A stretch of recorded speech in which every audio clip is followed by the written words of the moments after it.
الحمدللہ وکفا والصلاة والسلام علی سید الانبیاء اما بعد اعوذ باللہ من الشیطان الرجیم بسم اللہ الرحمن الرحیم ثم لننزعن من کل شیعۃ ایہم اشد علی الرحمن عتیا۔ صدق اللہ العظیم۔ ہر قسم کی حمد و ثناء اللہ تعالیٰ کی ذات والا صفات کے لیے جو سارے جہانوں کا خالق و مالک اور پروردگار ہے، اور لاکھوں کروڑوں بے حد و حساب درود و سلام رسول اللہ صلی اللہ علیہ وآلہ وسلم کی ذات والا صفات پہ، جن کو اللہ تعالیٰ نے سارے جہانوں کے سردار بنایا اور سارے نبیوں کا امام بنایا اور ہمارے لیے ہادی رہبر اور پیشوا بنایا۔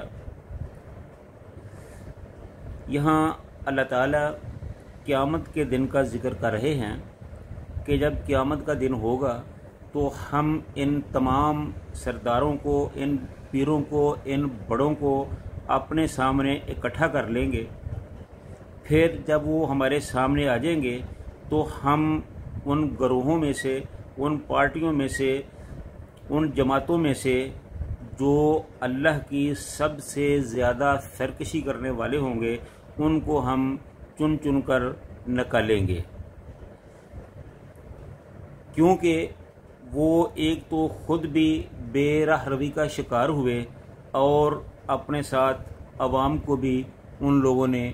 گمراہ کیا۔ تو ان کو سزا دینے کے لیے اللہ تعالیٰ فرماتے ہیں کہ پھر ہم ان کے ہر گروہ میں سے ان لوگوں کو کھینچ نکالیں گے جو خدا رحمان کے ساتھ سرکشی کرنے میں زیادہ سخت تھے۔ تو ثم لنحن اعلم بالذین هم اولی بہا صلیہ، اور پھر ہم اچھی طرح جانتے ہیں ان لوگوں کو جو جہنم میں جانے کے زیادہ حقدار ہیں، کہ کن کو سب سے پہلے جہنم میں پھینکنا ہے۔ اس کا فیصلہ بھی ہم ہی کریں گے، کیونکہ ہر آدمی کا ایک اپنا کردار ہے۔ تو جن لوگوں نے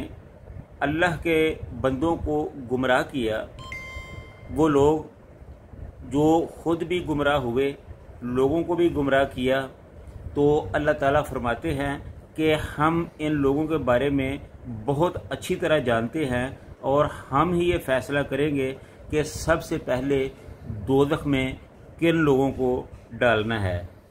کیونکہ اس دن نہ تو کوئی کسی کے کام آئے گا، نہ کوئی کسی کا ولی دوست اور مددگار ہوگا۔ وہاں صرف جو دنیا میں رہ کر انہوں نے کام سر انجام دیے تھے، ان کا بدلہ ہی ان کو ملے گا۔ وَإِن مِّنكُمْ إِلَّا وَارِدُهَا كَانَ عَلَى رَبِّكَ حَتَمًا مَّقْضِيًّا، اور تم میں سے کوئی نہیں جس کا اس دوزخ پر گزر نہ ہو، اس بات پر تمہارے پروردگار نے حتمی طور پر ذمہ لے رکھا ہے۔ یعنی کہ قیامت کے دن کوئی آدمی ایسا نہیں ہوگا جس کا دوزخ کے اوپر سے گزر نہ ہو۔ یہاں دو قسم کی آراء پائی جاتی ہیں۔ کچھ لوگ تو کہتے ہیں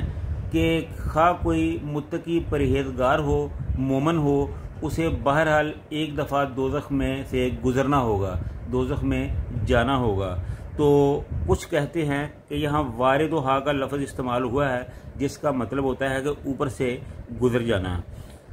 تو بہرحال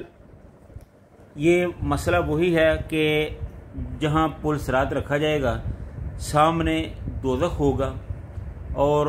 راستے میں دوزخ ہوگا، سامنے جنت ہوگا، اور جنت میں جانے کے لیے دوزخ کے اوپر سے گزر کر جانا پڑے گا۔ اس پر جو اللہ تعالیٰ نے ایک پل رکھا ہوگا جسے پل صراط بھی کہا جاتا ہے، تو اس کی کیفیت جو علماء ہے وہ اس طرح بیان کرتے ہیں کہ وہ نیچے سے چوڑا ہوگا اور اوپر سے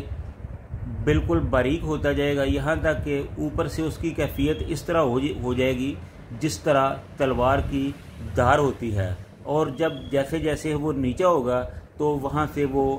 کافی چوڑا ہو جائے گا۔ لیکن اللہ تعالیٰ یہ ایک روایت ہے، حدیث ہے، جس میں یہ لکھا ہے کہ یہ جو پل صراط ہوگا جو نیچے سے چوڑا ہوگا، اس کے کناروں پر تھور کے درخت جو ہے وہ اگا دیے جائیں گے، یعنی کانٹے والے درخت اور کانٹوں والی جڑی بوٹیاں جو ہیں وہ اگا دی جائیں گی تاکہ وہاں سے بھی کوئی آسانی سے گزر نہ سکے۔ تو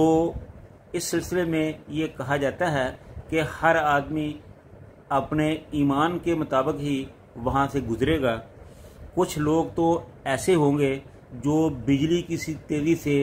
گزر جائیں گے، اس طرح پل صراط کو کراس کریں گے جس طرح بجلی جو ہے وہ تیزی سے آتی ہے اور تیزی سے چلی جاتی ہے، تو اس کی سپیڈ بہت زیادہ ہے، وہ بجلی کی سی سپیڈ سے پل صراط کو کراس کر لیں گے۔ اور کچھ لوگ ایسے ہوں گے جو ہوا کی تیز رفتاری سے پل صراط کو کراس کریں گے، اور کچھ لوگ ایسے ہوں گے جو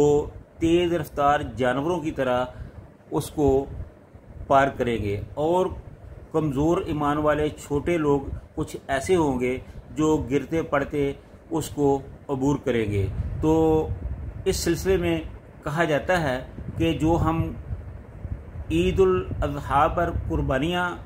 ادا کرتے ہیں تو وہ جانور جو ہیں قربانی دینے والا اس کے اوپر بیٹھ کر اس پل کو پار کرے گا۔ تو اس لیے حضور صلی اللہ علیہ وآلہ وسلم نے فرمایا ہے کہ جب تم قربانی کا جانور لو تو اس کو اچھی طرح دیکھ کر صحت مند، موٹا تازہ، بے عیب ہونا چاہیے تاکہ کل کو وہ آپ کا بوجھ بھی اٹھا سکے، اس میں کوئی نقص نہ پایا جائے۔ تو اس طرح ایک حدیث گزرتی ہے کہ یہ جو آیت ہے، فرمایا وَإِن مِّنكُمْ إِلَّا وَارِدُهَا كَانَ عَلَىٰ رَبِّكَ حَتْمًا مَّقْضِيًّا، اور تم میں سے کوئی نہیں جس کا اس دوزخ پر گزرنا ہو، اس بات کا تمہارے پروردگار نے حتمی طور پر ذمہ لے رکھا ہے۔ تو کچھ لوگ ایسے ہوں گے جو اللہ تعالیٰ سے کہیں گے کہ اے اللہ، آپ نے تو کہا تھا کہ ہر آدمی کو جہنم سے گزرنا پڑے گا، لیکن ہم تو جہنم میں نہیں گئے۔ تو اللہ تعالیٰ فرمائے گا کہ بھئی آپ جہنم سے ہی تو گزر کر آئے ہیں، میں نے جہنم کی آگ کو اتنا ٹھنڈا کر دیا تھا کہ آپ کو احساس ہی نہیں ہو سکا، اور اس وقت جو جہنم ہے وہ بھی اللہ سے گلہ کرے گی کہ یہ جو ایمان والے متقی لوگ ہیں ان کو جلدی سے یہاں سے گزار لو، ان کے ایمان کی وجہ سے میری حرارت جو ہے وہ کم ہو رہی ہے۔ تو اس طرح یہ تھا بیان پل صراط کا کہ قیامت کے دن لوگ کس طرح دوزخ کے اوپر رکھے ہوئے جو پل صراط ہے اس کو پار کریں گے اور اس کو کراس کر کے آگے جنت میں داخل ہوں گے۔ ہر آدمی اپنے اپنے اعمال کے مطابق وہاں سے گزرے گا، یا پھر جن پر اللہ تعالیٰ کی خاص رحمت ہوگی، اللہ تعالیٰ کی رحمت سے اس کو وہاں سے گزارا جائے گا۔ تو اللہ تعالیٰ سے دعا ہے اور ہمیں بھی چاہیے کہ رسول اللہ صلی اللہ علیہ وآلہ وسلم کے بتائے ہوئے طریقے کے مطابق اپنی زندگی کو بسر کیا جائے، اور قیامت کے دن جو سختیاں ہوں گی، جو اللہ کے عذاب ہوں گے، ان سے نپٹنے کے لیے ابھی سے تیاری کی جائے، اللہ کی عبادت کی جائے، اللہ سے لو لگایا جائے، رسول اللہ صلی اللہ علیہ وسلم کی جو ہے وہ اطاعت کی جائے۔ اسی طرح اللہ تعالیٰ کے رحمت کے ہم مستحق ہو سکتے ہیں۔ تو اللہ تعالیٰ ہم سب کو اپنی رحمت کا مستحق بنائے۔ وآخر دعوانا ان الحمد للہ رب العالمین۔